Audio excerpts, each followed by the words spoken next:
We're going to get into the transit fan installation instructions. You can pause the video here to go through all of the tools you'll need and get those gathered before we start the process.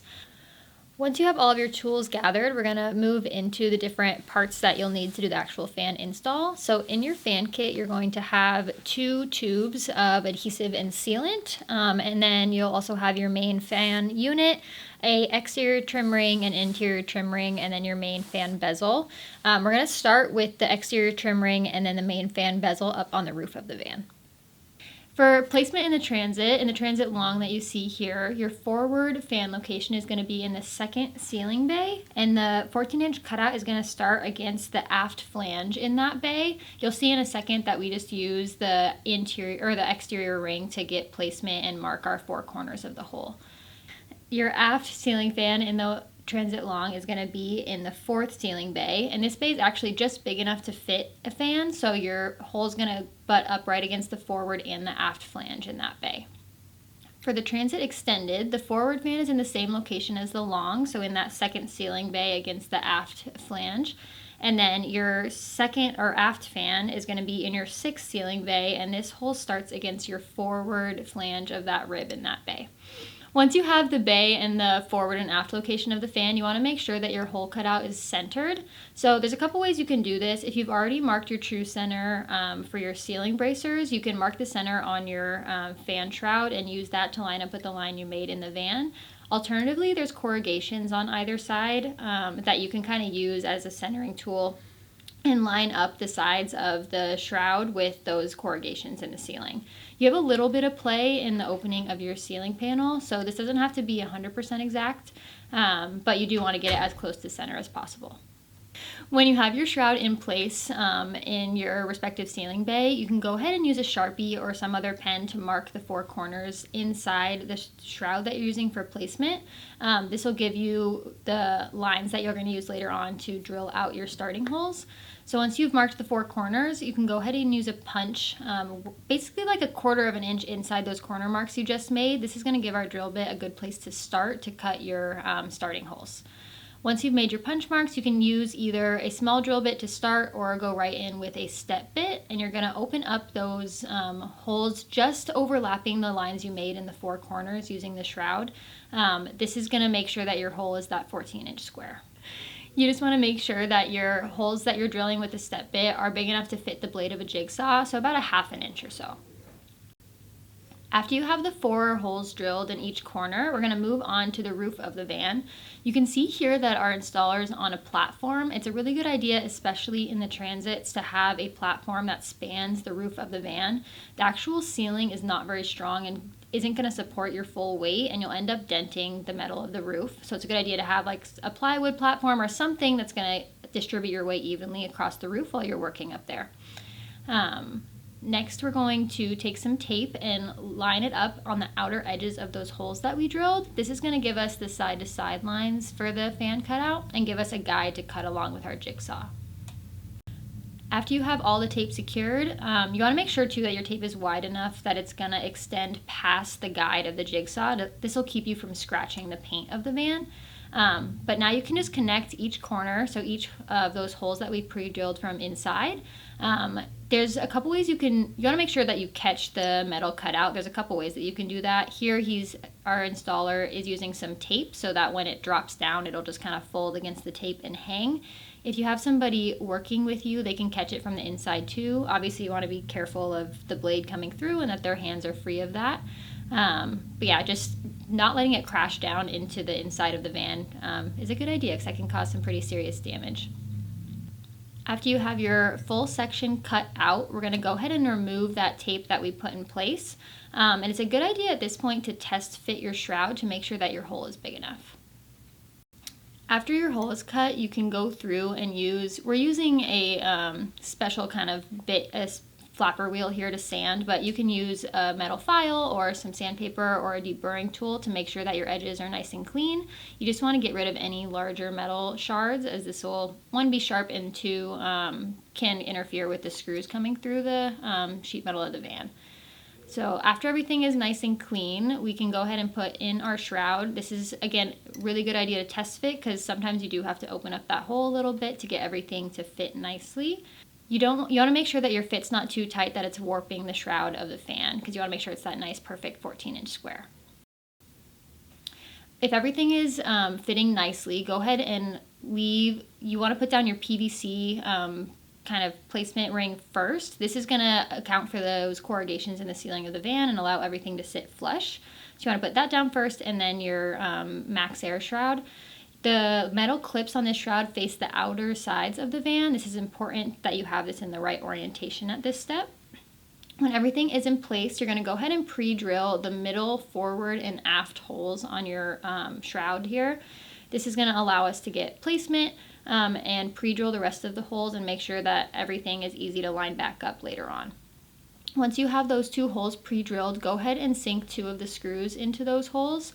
And I like to mark my shroud here too, which is the front and which is the back, so that I can easily tell later on, because we're going to take this piece back out and then reinstall it.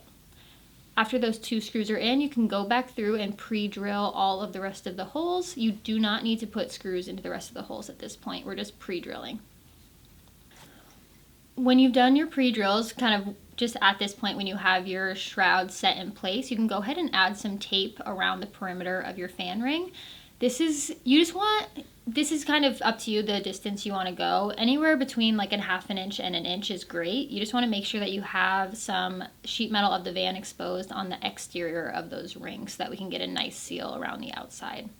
When doing your pre-drills on the front and the back of the shroud, you're going to be going through the flange of the ceiling rib. So you're going to be going through 2 layers of metal. So it's going to be a little bit trickier on the front and back, and you do want to make sure that you get through both of those layers when doing your pre-drill so that your screws go in nicely later on. After all of your holes are pre-drilled and you've taped off your square, you can go ahead and remove the shroud and that little ring, and we're going to go ahead and get started on prepping the surface.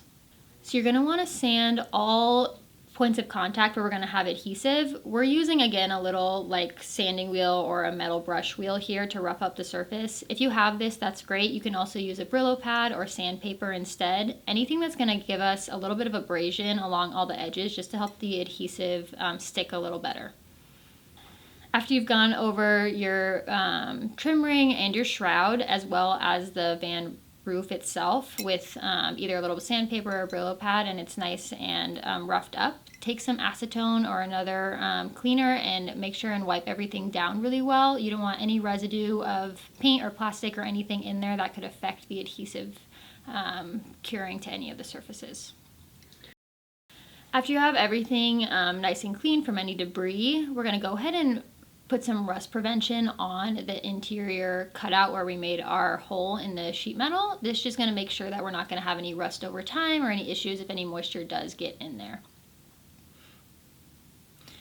It's important before we move on to next steps in terms of like setting our actual shroud into the hole that this rust prevention is dry. If it's not dry all the way, you can smear it and it can be wiped away from the areas where we're trying to protect.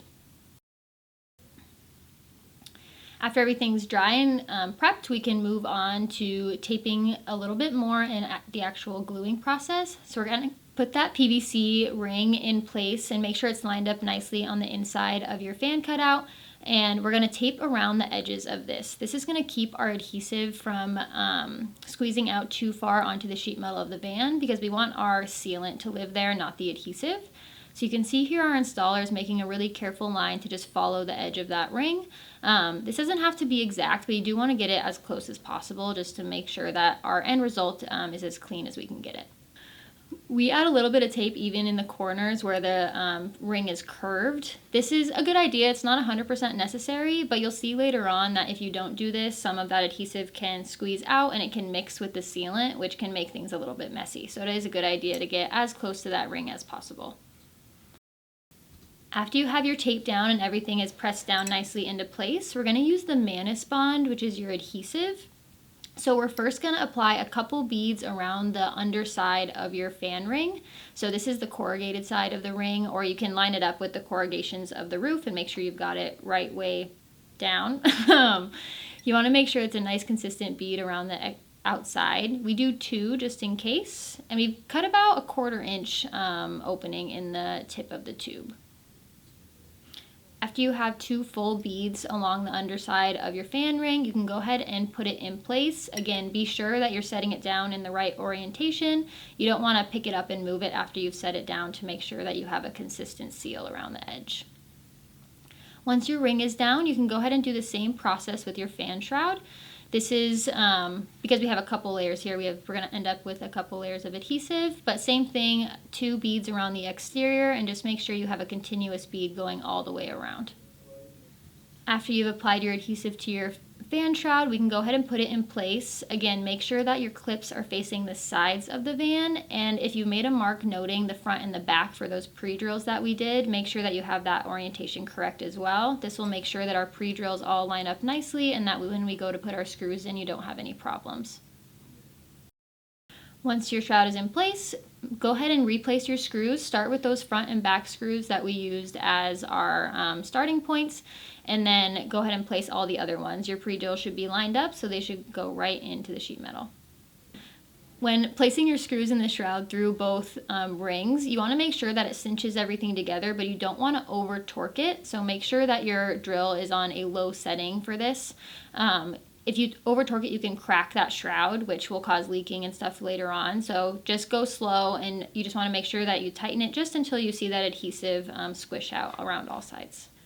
After you've set all your screws, wipe away any excess adhesive that is pooling anywhere or sticking out, because again, you don't want it to mix with your sealant or as little as possible. After everything's nice and clean, we're going to go ahead and remove just the layer of tape that's closest to the ring. We're going to leave the exterior kind of ring that we created with that inch or so gap around the fan ring.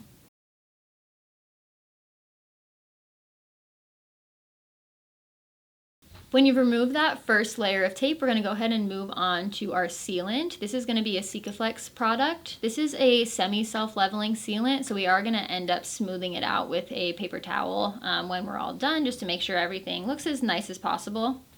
This sealant can be a little finicky to work with. It does kind of get everywhere and is a little bit sticky. So definitely make sure you're wearing gloves and be as careful as possible that you're only putting it where you need it and creating as smooth of lines as you can. So we want to make sure that we have a good layer anywhere where there's a break or 2 materials meet. So where the ceiling or the roof of the van meets the first trim ring, and where that trim ring meets the fan shroud itself. And then we'll go ahead and go over all the screw holes as well. We're going to start with our main beads around the exterior and smooth those out, and then we'll do our screws at the end. It's important to note here that we want to make sure to bring the sealant all the way to our tape line. Since we scuffed that up with a Brillo pad, we've compromised the paint or the seal for the van, so you can get rust later on if you don't make sure to cover that with something. So this again is where that kind of distance is up to you. You just want to make sure that you have at least like a 1/4 inch at the least, but a 1/2 inch is ideal, or a little bit more, just to make sure that you have a good seal all the way around the edge. After you've laid your beads, go ahead and take a paper towel and smooth everything out. Don't take away so much that you're missing any of this sealant at any of the edges, but you do want to take away any excess so that it's not lumpy and you can make it look as nice as you can. After you have everything smoothed out and all of your meeting points are nice and sealed, you want to remove your tape while the sealant is still wet. This will make sure that you don't peel anything away that you don't want to, and everything comes up nice and clean. We're going to go ahead and let all of this dry. Depending on where you are, it can take up to 3 days for the sealant to dry, depending on the weather. So I would make sure that before you start this process, that you've got a few days or a covered area to do the project. And if you're in like nice dry summer weather, it should only take about a day to skin over and be good to go. But if it's cooler or winter, you want to make sure that you have at least a few days to make sure that everything's nice and cured before putting it out into the elements. After everything is dry to the touch and watertight, we can go ahead and install our fan itself. So to do this, you want to make sure that the hood is fully extended. This will give us access to the mounting screws. And then once you have the hood fully extended, you can see here kind of on the sides of that fan unit, there's going to be 2 screw holes on either side. Before putting the fan into place, you want to make sure those metal clips are popped up and lining up with the holes that are pre-drilled in the plastic of the shroud. If that's all looking good, you can go ahead and set the fan into the fan shroud. Make sure that your wiring drops into the inside of that fan cutout. And then make sure that your hood is facing the back of the van, and then before you screw everything in, it's important to note here that he's using an electric screwdriver, but you want to use a hand tool for this. You do not want to use an impact driver because you don't want to strip out these holes at all. So you're going to go ahead and screw in these 4 screws to attach the fan hood, and then you should be good to go to make your electrical connections on the inside.